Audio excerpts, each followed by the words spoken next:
So 2 out of 6 are members. Judge Becerra, why aren't you a member? Senator, I was a member for many years of the American Bar Association. Why'd you get out? Honestly, Senator, when I was a member, my law firm paid the dues. Yeah. And so I don't pay the dues for the American Bar Association, but I was very involved. Find it irrelevant and not worth the money?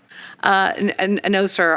As you know from my record, I actually co-chaired the section of litigation for a number of years, and I thought it was very beneficial as a lawyer.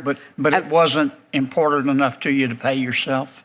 It wasn't so much that, Senator. It's just that many of the benefits of the American Bar Association, at least for judges, I'm already participating in what the administrative offices provide with training, which is really what I was doing as a lawyer. So it was beneficial to you if somebody else paid for it? No, sir. It's just that as a lawyer, I used it primarily for legal education. Okay. And as a judge... I don't want to spend too much time on this. Just for the record, 2 out of 6 of our nominees today have chosen to be dues-paying members of the American Bar Association. How long have you been a member of the ACLU? Senator, I believe I first contributed in 2019. Now, you're a member of the ACLU of Southern California. That's correct.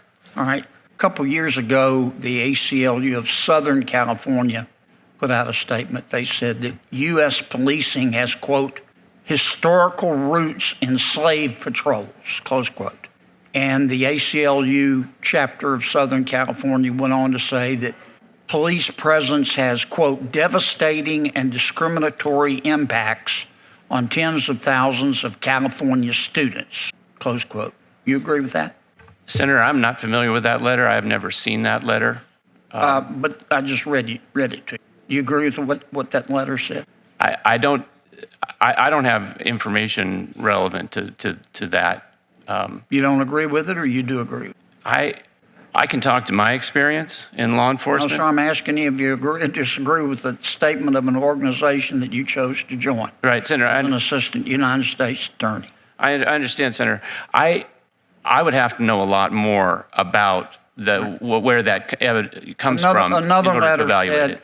Well, you're not doubting that I'm reading it to you accurately, are you? No, I'm not, but I don't know what the basis for that information is. The ACLU of Southern California also put out another statement.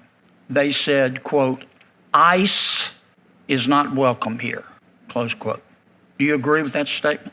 Senator, nearly 20 years in my practice in the Eastern District of California, the office has worked closely with ICE. Do you agree with that statement? Certainly, in terms of federal law enforcement, ICE is welcome, and we work closely with. Maybe I'm not being clear. Do you agree or disagree with the statement that ICE should be welcome in California? I believe that ICE carries out a legitimate function under federal law. I understand. Give me one more minute.